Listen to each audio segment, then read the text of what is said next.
LeBron is so easy to play.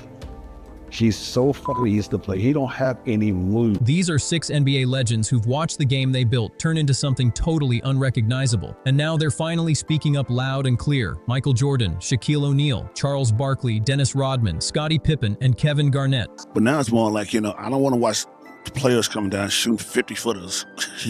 That's not basketball. 6 Titans with a combined 21 championships played a brand of basketball that's vanished from today's league. But what they're saying isn't just old school whining. What do you think of when you hear the term load management thrown around? It shouldn't be needed. The fans are there that watch me play. I want to impress that guy, right? So if the guys that are coming to watch me play, I don't want to miss that opportunity. Now, physically, if I can't do it, then I can't do it. But physically, if I can do it, and I just don't feel like doing it, that's a whole different lens. With that mindset to achieve greatness? It's hard to be hungry when you have. Simple as that. If you don't have, you are willing to do whatever you have. It's a wake-up call. They believe the NBA has lost its edge, its toughness, and its pride. And in October 2025, the world got something it rarely sees anymore. Michael Jordan sitting down for a real, unfiltered interview. NBC's Mike Tirico landed the moment for MJ, Insights to Excellence. And when the topic of load management came up, Jordan dropped a quote that should echo in every locker room across the league. The greatest player to ever touch a basketball said he owed it to the fan in the cheapest seat to give everything he had. If you get close to the basket, a lot more of your shots will go in. Take flack. When I take flack, a lot of people right now, you're too hard on the youngsters. Well, I'm just doing what was done to me.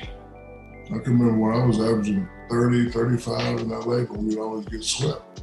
And the great Kareem Abdul-Jabbar said, hey, he hasn't won a championship yet. Did I whine? Did I cry? Did I complain on social media? No, I didn't say anything because Kareem Abdul-Jabbar had G14 classifications to say that. What am I going to do? So these guys now, they're pudding pops. You say something about them, church. That's what they are. So when he said that, when he gave me constructive criticism, I took it and I listened.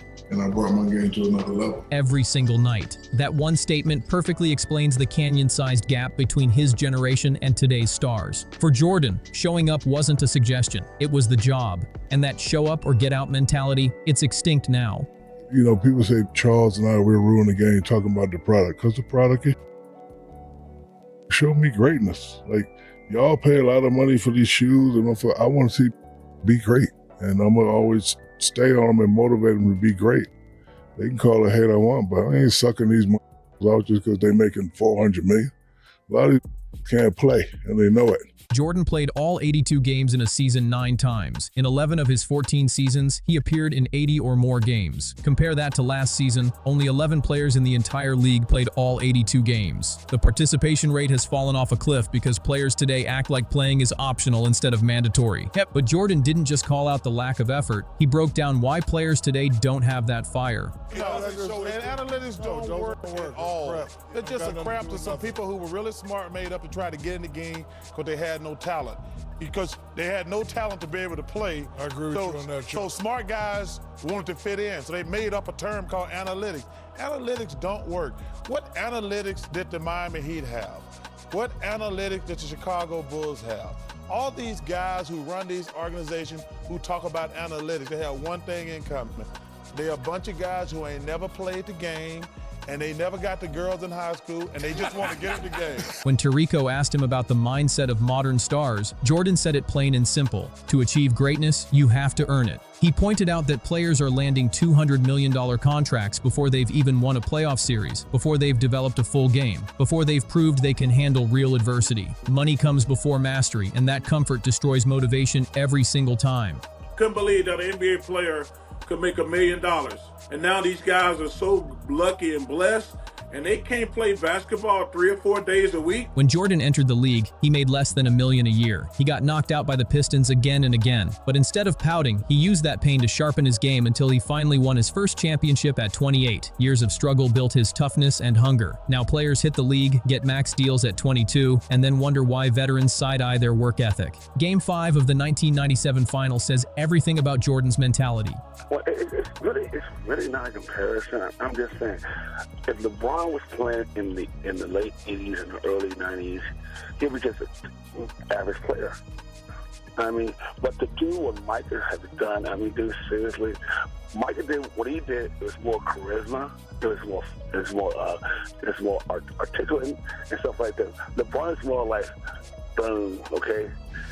He was sick with food poisoning, could barely stand during timeouts, but still dropped 38 points and dragged the Bulls to victory. That's what he called standard. That's the level of commitment that today's players can't even wrap their heads around. And if Jordan's disappointed in the modern NBA, Shaquille O'Neal is straight up furious. Unlike most retired players who stay diplomatic, Shaq couldn't care less who gets offended by the truth. He averaged 23.7 points per game in an era where defenders could practically tackle you without getting ejected. 4 championships, endless fouls, and a body that took real punishment. Shaq dominated through chaos. Teams literally invented the hack-a-Shaq strategy just to stop him from destroying them inside. That's how unstoppable he was. Today's game? It's softer, it's friendlier. You don't know if the like of LeBron and me and Mike and Scotty could. Scottie Pippen would have liked the LeBron. Okay, I would like to ask him. LeBron is so easy to play.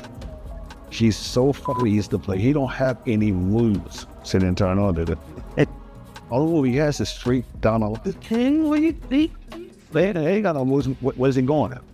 And Shaq's not afraid to say it. The legends who bled for the game are watching it turn into something else, and they're not keeping quiet anymore. Shaq took hits in the paint that would send half the league to the trainer's room today. The level of physicality he faced, unimaginable for modern players. Back in March 2021, on the Dan Patrick Show, Shaq dropped a phrase that summed up the modern NBA perfectly, putting pop soft. He said today's players are sweet, smooth, and melt under pressure. And coming from a man who brawled in the post every night, that statement hits hard. When Shaq brought up Kareem Abdul-Jabbar, it wasn't just name-dropping, it was respect. Because when one of the greatest players of all time told Shaq he needed to improve, Shaq didn't run to social media crying about haters. He didn't post cryptic quotes or complain about disrespect, he just got better. No drama, no excuses, just grind. But fast forward to now, and things couldn't be more different. Today's players hear the same tough love from legends with the same Hall of Fame resumes, and instead of listening, they play the victim.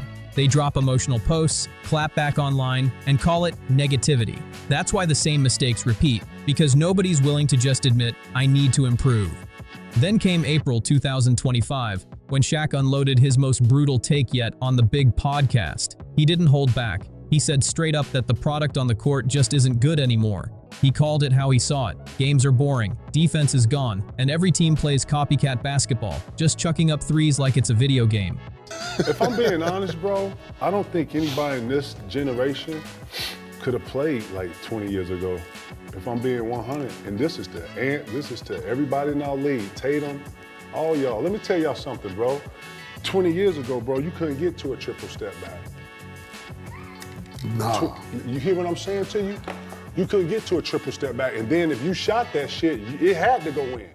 Real shit, because I only think half these kids in the league could have been on an NBA team 20 years ago. Straight up. Ratings keep slipping because fans are tuning out, and the league's top brass pretends everything's fine. Shaq said, that's the truth. And you could hear the frustration in his voice. And when it comes to calling out the modern game, nobody does it with more flair than Charles Barkley. He's hilarious, blunt, and always right, which makes his rants impossible to brush off as just old head bitterness. Back on February 11th, 2015 on Inside the NBA, Barkley unleashed his iconic anti-analytics rant, a clip that's still going viral to this day. He joked that the analytics crowd were guys who never got girls in high school, and that line had stat nerds losing their minds. But underneath the punchline was real truth. Barkley said the game's being run by people who've never actually played it. They think a spreadsheet can replace basketball IQ, and it's turned the sport into a soulless numbers game. Now we're watching matchups where teams jack up 73s each, combining for 140 total attempts, and somehow call that strategy. Barkley's no three-point sniper himself. He shot just 26.6% from deep over his career, the worst among players with over 1,000 attempts, and he's the first to admit it.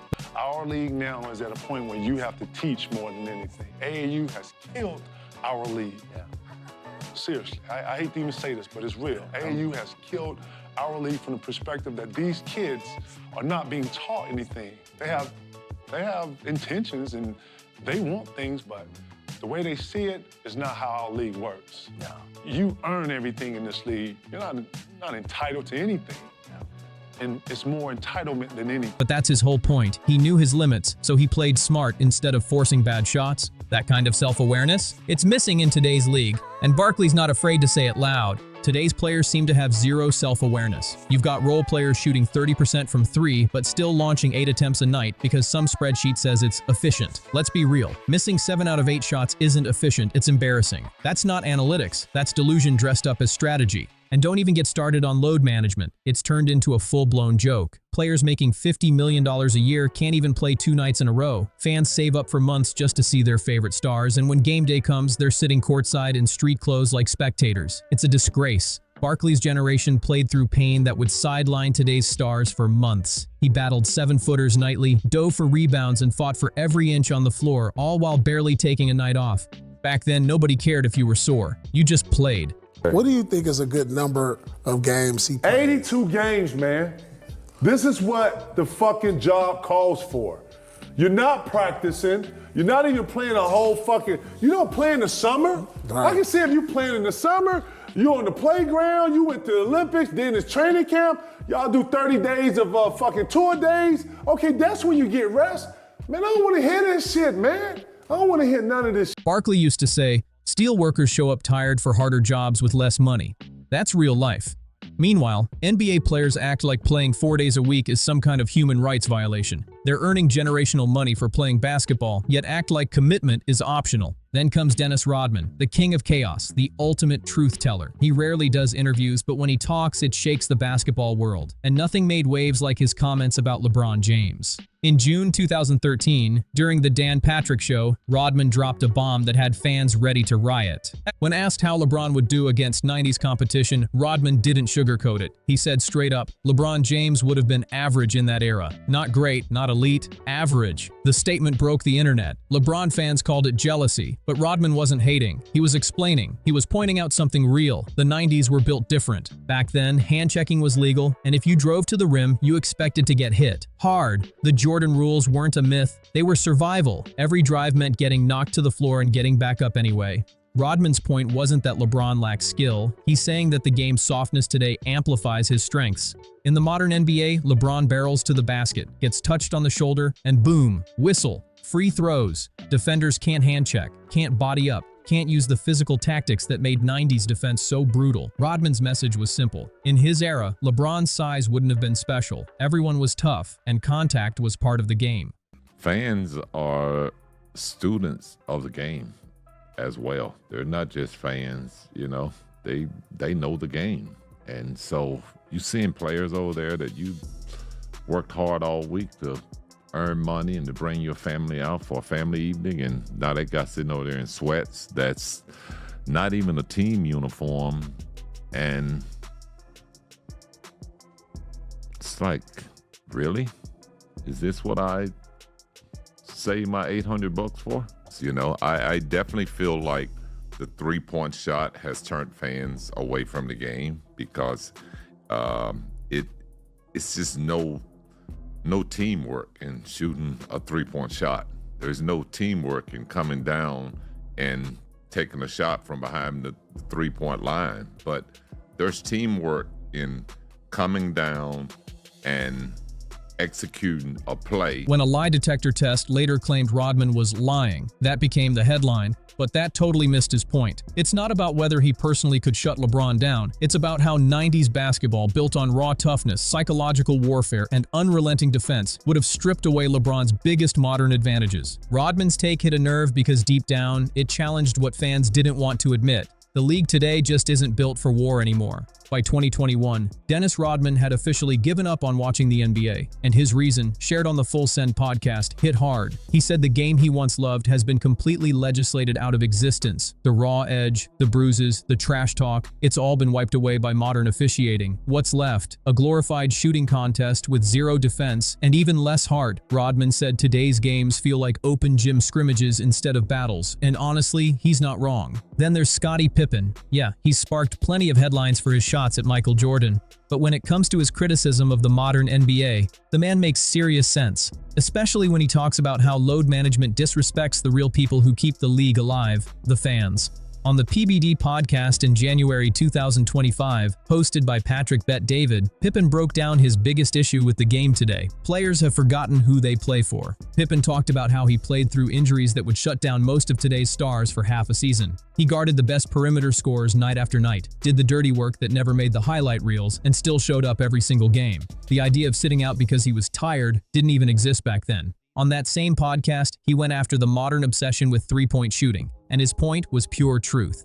Pippen said that the art of ball movement and real offensive execution, the kind that made 90s basketball beautiful, has disappeared. Now it's all about spacing the floor and jacking up threes. To him, that's not evolution, it's regression disguised as progress. And no matter what analytics say about efficiency, it's made the game predictable and soulless. Kevin Garnett, on the other hand, occasionally throws love at modern players, but when he decides to call them out, his words hit like a hammer, and his response to Anthony Edwards' 2024 claim that 90s players lacked skill went viral for a reason. On the Ticket and the Truth podcast in August 2024, Garnett didn't hold back. He tore that idea apart piece by piece. He said it wasn't about clout or clicks, it was about reality. In the 90s, you had to survive hand-checking, body blows, and defensive schemes that bordered on assault. There were no soft fouls, no bailout whistles, no extra steps allowed for your fancy step-back three. If you couldn't take contact, you didn't belong on the floor. Garnett made it clear that today's game would have been unrecognizable to his generation. "We earned every bucket," he said. Then came October 19, 2024, when Garnett went off again, this time targeting Joel Embiid. He said Embiid perfectly symbolizes everything wrong with the modern NBA mindset. The big man openly announced before the season that he wouldn't play back-to-backs, basically deciding to skip 15 games before the year even started, add in random rest nights and load management breaks, and Garnett pointed out that he's playing barely 50 games in an 82-game season. For Garnett, that's unacceptable. "You're supposed to lead by example," he said, and he meant it. Back in his day, if you could walk, you played. The difference between eras isn't just skill, it's mentality. Today's stars are protected by rules, schedules, and excuses that never existed before, and that's why legends like KG can't help but speak out. Kevin Garnett didn't just talk about toughness, he lived it. He played all 82 games 4 different times, and in 12 of his first 13 seasons, he suited up for at least 71 games. Every night, he brought an intensity so raw it practically burned through his body. Back in February 2017, on NBA TV with Kevin McHale, Garnett broke down what's really gone wrong with the next generation. His words were sharp. AAU basketball destroyed fundamentals. He said modern players walk into the league dripping with entitlement. They think success is owed to them instead of earned. They want respect before they've proven anything, and rest before they've even put in the work. Garnett blamed AAU culture for creating stars who were pampered, never pushed, and never taught the real building blocks of basketball: teamwork, discipline, defense, and grit. And he's right. Nobody wants to hear that truth. These 6 icons, Michael Jordan, Shaquille O'Neal, Charles Barkley, Dennis Rodman, Scottie Pippen, and Kevin Garnett, own a combined 21 championships and represent pure basketball greatness across generations. Yet all of them, without hesitation, agree on one brutal reality. Today's NBA is broken. Load management has turned what used to be a fight for glory into a part-time job. Players making millions now pick and choose when they feel ready to play. The grind that built champions has been replaced by rest days and soft excuses. Then there's the three-point obsession. Once a weapon, now a disease. The art, the rhythm, the strategy that made basketball beautiful has been buried under endless long-range bricks. Every team runs the same formula: spread the floor, jack up threes, repeat. It's turned into a copy-paste league where creativity doesn't even matter. And don't forget the rise of super teams. They've completely wrecked balance across the league. Half the teams tank for draft picks while the others hoard all-stars, chasing instant success instead of building true chemistry. The soul of competition, the thing that made every game unpredictable, is gone. Garnett and the rest blame this culture of entitlement that AAU basketball planted years ago. Players today think they deserve glory without struggle. They crumble under criticism and call it hate.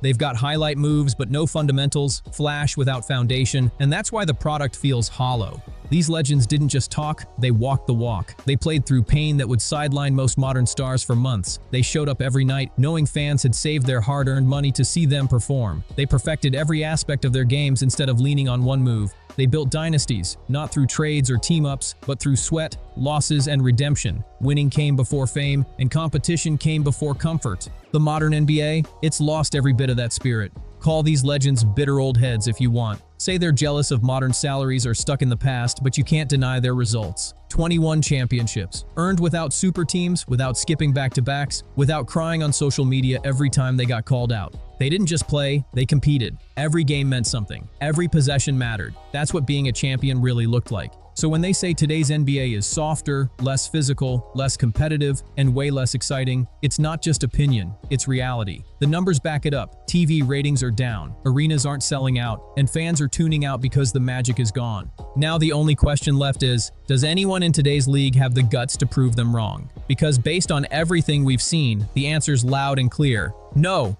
Until someone decides to bring back the hunger, the toughness, and the pride that built this league from the ground up, the NBA will keep sliding, while the 6 legends who created its golden era watch, shaking their heads as the empire they built slowly falls apart.